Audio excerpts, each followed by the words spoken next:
오늘도 암호화폐 관련된 소식을 들고 인사를 드려보고 있는 크립토 마토입니다. 오늘 달러 인덱스 지수 강력한 기세를 보여주면서 상승하고 있는 가운데 미국 증시 같은 경우는 혼조세라고 봐야 되겠죠. 전체적으로는 하락세가 두드러지고 있는 가운데 나스닥이 그나마 좀 방어를 해주고 있는 상황. 자, 비트코인 같은 경우는 58,000달러 선까지 일단 반등하는 듯한 하는 모습을 보여줄랑 말랑 하고 있는데 아직은 당연히 방심할 수 없는 상황이라서 추가적인 하락이 나올지 계속해서 지켜봐야만 될 것 같습니다. 반면에 알트코인들 같은 경우는 비트코인보다는 큰 폭으로 오르고 있는 그런 상황이 보여지고 있습니다. 오른다라고 하긴 그렇고 반등해주고 있는 상황인데 그 와중에서도 돌아가면서 펌핑이 나오고 있는 상황. 주말의 분위기를 그래도 좀 괜찮게 이끌어가고 있는 알트코인들이다 라고 볼 수가 있겠습니다. 이 정도면은 나쁘지 않죠. 반등이. 어제 저점에서 줍줍한 사람들은 그래도 단기적으로 지금 수익을 좀 챙기고 있을 것 같네요.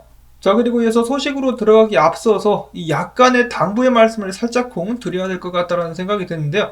전 세계적으로 이 전염병에 대한 방역책을 완화하는 움직임이 일어났었는데 그러자 이 확진자 수가 급증을 했다. 그래서 호주 같은 경우는 다시 한번 국가 단위의 이 락다운을 걸 수 있다는 이야기가 나오고 있습니다. 그리고 호주뿐만 아니라 유럽에서도 비슷한 방책을 강구할 가능성이 있다고 하는데요. 다시 한번 전 세계적으로 그리고 미국에서 락다운에 돌입하게 된다. 그러면은 증시가 녹을 수 있다고 합니다. 작년과 똑같은 사태에 이 블랙스완 이벤트가 생길 수 있다는 것이겠죠.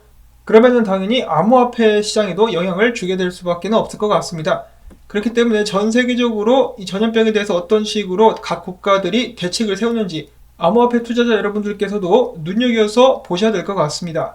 자, 그러면 이어서 본격적인 소식들로 넘어가 보도록 하겠습니다. 또 다른 개코인, 플로키 이누라는 코인이 인도 최고의 축구 클럽과 파트너십을 체결했다고 하는데 전 인도에 축구 클럽이 있는지도 몰랐습니다.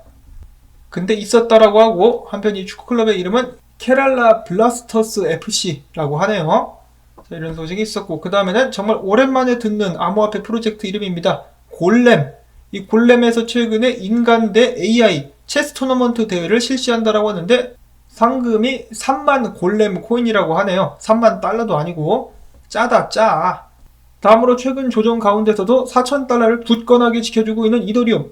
이더리움이 소각 업데이트가 적용된 후로 총 94만 7천 개의 이더리움을 소각했다라고 합니다. 이더리움 같은 경우는 만약에 이더리움 2.0이 제대로 엎어진다, 엉망이 돼버린다 이런 사태가 벌어지지 않는 한 가격이 계속 오를 수밖에 없을 것 같죠.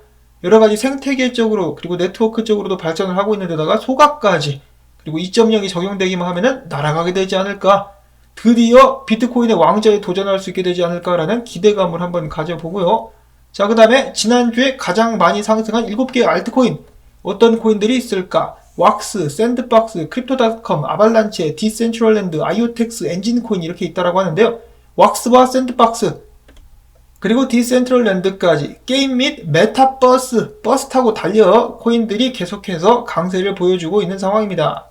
최근에 블록체인 게임 쪽으로 또 많은 투자들이 이루어지고 있기 때문에 계속해서 게임 관련된 코인들, 메타버스 관련된 코인들 주목해서 보실 수 있기를 바라고요. 그 다음으로는 힐러리 클린턴, 제가 존나게 싫어하는 사람 중에 한 명인데요. 자, 근데 정치 채널이 아니기 때문에 그런 점은 배제하고 일단 그가 이야기하기를 비트코인 및 암호화폐가 달러 기축통화 역할을 훼손시키고 있다라고 또 말도 안 되는 개소리를 했어요. 이 되는 소리를 해야 좀 그런갑다 하고 들어주기라도 하겠는데, 자, 달러 기축통화 역할을 지금 계속해서 훼손하고 있는 사람들이 누굽니까? 연준이죠. 연준. 계속해서 찍으니까 쥐약은 지네들이 밥에다 타서 처먹고 왜 남 탓을 하는 것인가? 이 굉장히 답답한 또 헛소리를 하는 힐러리 클린턴이었었고요. 그냥 좀 짜졌으면 좋겠는데, 자, 그 반면에 연준 이사 크리스토퍼 월러는 뭐라고 했느냐? 비트코인은 전자금이다, 디지털 금이다 이런 식으로 이야기를 한 것이죠. 전자금. 한마디로 비트코인의 자산으로서의 가치를 연준 이사가 다시 한번 인정했다라고 볼 수가 있겠습니다. 파월 의장도 그런 식으로 이야기를 한 적이 있었죠. 가치 저장 수단으로 보여진다. 자, 연준에서도 인정하는 비트코인. 아마 연준 이사들의 비트코인 매집이 끝난 것이 아닌가라고 한번 생각을 해봅니다. 자, 그 다음으로 호주 최대 은행 커먼웰스 뱅크의 CEO, 지금 현재 비트코인 관련된 서비스를 준비하고 있는 은행이죠.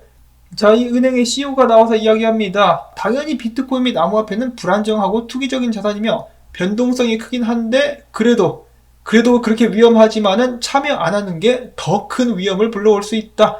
새로운 변화이기 때문에 일단 같이 타고 가야 된다라고 이야기를 했습니다. 그 다음으로 해서는 노르웨이에서 암호화폐 채굴이 기후변화에 악영향을 끼칠 수 있다라면서 채굴 금지를 검토하고 있다라고 이야기를 하고 있는데요. 자, 재생산 에너지로 암호화폐 채굴을 하면 되지 왜 금지를 시키려고 하는 것인지, 채굴 금지시키면은 니네만 더 손해봐 임마, 중국처럼 되고 싶냐? 다음으로는 국내 기사 중에 이런 게 있습니다. 미국에서 만약에 현물 ETF를 승인하게 된다 그러면은 1년 내로 최소 200억 달러가 암호화폐 시장으로 유입될 것. 자, 이 리서치, 이 연구의 출처가 어디냐? 바로 국내 암호화폐 거래소 코빈. 그래서 뭐 믿을 수 있을지는 모르겠지만은 아무튼 그들은 이렇게 생각을 하고 있다라고 하네요. 이러한 전망은 캐나다에서 출시된 ETF의 운용자산 추이에 근거한 것이라고 하는데, 문제는 역시나 SEC가 언제쯤 이 비트코인 현물 ETF를 승인하게 될 것인가 알 수 없다라는 것이겠죠. 내년쯤 해가지고 승인될 수 있으면 정말 좋겠다라는 바람을 가져보는데, 한편으로는 이런 생각도 드는 것이, 비트코인에 대해서 알아보고 정말 한번 기대를 가져보겠다 하는 것들은 굳이 현물 ETF가 나오지 않아도 알아서 방법을 찾아가지고 매입을 하지 않을까. 다음으로는 크립토코언트의 쭈경 대표가 이야기합니다. 비트코인 가격이 약세를 보이니까 이제는 너도 나도 달려들어가지고 숏 포지션을 열고 있는 것 같다. 숏 포지션들이 증가하고 있는 것 같다라고 이야기를 했는데요. 자, 물론 비트코인 가격이 어디까지 빠질지는 모르겠습니다만 지금 이렇게 달려들어가지고 숏을 여는 것은 좀 위험하지 않나라는 생각이 드는데, 자, 지금 현재 암호화폐 시장의 심리 상태가 공포 상태입니다. 공포. 가격이 더 떨어질 거라고 많은 사람들이 예상을 하게끔 만드는 공포 상태. 극단적 공포까지 가게 된다라면은 오히려 반등하게 될 가능성이 높아지게 되는데, 일단은 공포 상태에 머물고 있는 상태에서 각 거래소의 펀딩 뷰를 보시게 된다면은 전체적으로는 중립에 가깝지 않나, 리셋된 것에 가깝지 않나라고 말씀을 드릴 수가 있겠는데, 지금부터 숏 포지션이 늘어나게 될 것인지 지켜봐야 될 것 같습니다. 계속해서 미디어에서는 마치 공포를 조장하듯이 비트코인의 추가적인 하락을 예견하고 있는데요. 델파이 디지털이라는 곳에서는 비트코인이 55,000달러까지 하락할 수 있다라면서 이야기를 했습니다. 자, 근데 차트라든지 그런 것은 없기 때문에 이렇게 말씀을 드리면 될 것 같고, 다음으로는 크립토코안트에서 온체인 볼륨을 토대로 저항선과 지지선을 한번 찾아봤다라고 하는데요. 지지선 같은 경우는 55,000달러, 그리고 46,000에서 49,000달러, 밑으로는 32,000에서 40,000달러 정도의 지지선이 있다라고 하고, 저항선 같은 경우는 57,000달러 그리고 60,000달러 선에 자리를 잡고 있다라고 하네요. 자, 그런데 일단 58,000달러까지 올라왔으니까 여기서 안착을 하게 될 수 있다라면 60,000달러대에 다시 한번 도전을 해볼 수 있겠다라고 예측을 해볼 수가 있겠죠. 자, 그 다음에 짐이라는 분석가 같은 경우는 조만간에 비트코인 숏 스퀴즈가 한번 나오게 될 수 있지 않을까라고 예상을 했었다라고 하고, 원숭이 분석가 같은 경우는 야, 이 차트를 봐라, 지금부터 또 쭉 빠질 것 같지? 근데 뒤집어 놓은 비트코인 차트라서 긴 꼬리를 남긴 매수세와 함께 다시 한번 비트코인 가격이 올라가지 않겠느냐라는 예측을 하기도 했었다라고 합니다. 갈팡질팡 비트코인의 움직임, 특히 주말 동안에는 지멋대로 왔다리 갔다리 하는 경향이 있기 때문에 그런 점을 유의하시면서 투자를 진행해 나가실 수 있기를 바랍니다. 오늘 전해드린 소식이 도움이 되셨다면 토마토밭의 물주기, 광고 영상 재생 및 좋아요 버튼 눌러주기 부탁을 드리면서 저는 다음에 새로운 소식 가지고 또 인사를 드리도록 하겠습니다. 안녕히 계십시오.